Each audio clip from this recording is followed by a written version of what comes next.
Ko es gribēju parādīt? Tie ir nopietnie veči. Viņi mīl. Es darbā, paldies.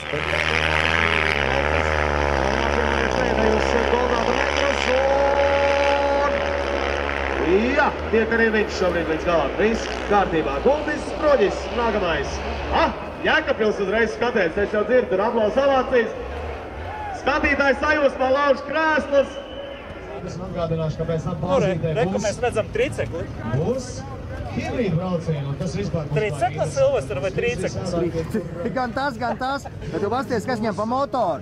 Manuprāt, tā ir kaut kāds Urals vai Emka. Jā, latvieši vispār ir baigi atsaucīgi uz visādu inženieriju, šitā te taisīt un ķīlēt augšā autiņas, likt iekšā dažādas motorus. Kvadrocikli, kā jūs saprotat, ir pilnspēcīgs motocikli uz 4 riteņiem, kuri droši nesās augšā gaukā. Čau! Mēs šobrīd būšam gaisā par to, kas šeit notiek. Man tāds jautājums, kāpēc jūs tā kā tādi domīgi esat?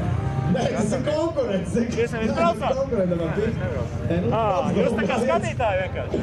Kas šeit pievēlīt cilvēks tādā skaitā ar tik daudz transporta līdzekļiem? Tad visai var būt. Interesanti. Bet vēl mēģinām jāizstāv laikā, Maikls Zelvis var redzēt, vai ne? Tas uz jaunie zilā jakta attiecās. Viņš pats saprot, viss kārtībā, paldies tev.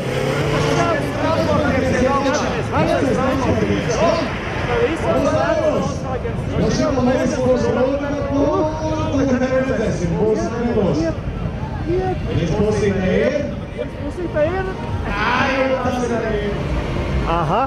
Tagad navigātori neatklāja leģendu. Skaidrs. Stenogrammu nevienam nedos nošpikot. Skaidrs. Nē, nu te es saprotu, viss ir sakārtots. Minam. Labi, veiksmi tev. Tiksimies vēlāk, paskatīsimies, cik tālu tu tiksi. Paskatīsimies, cik tālu tu pats tiksi. Tas ir Subaru. Jā. Ja bez buferi tā līdz galam, jā? Jā.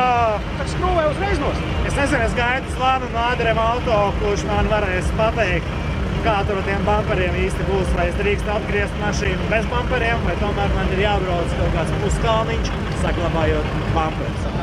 Traktor mums ir 3.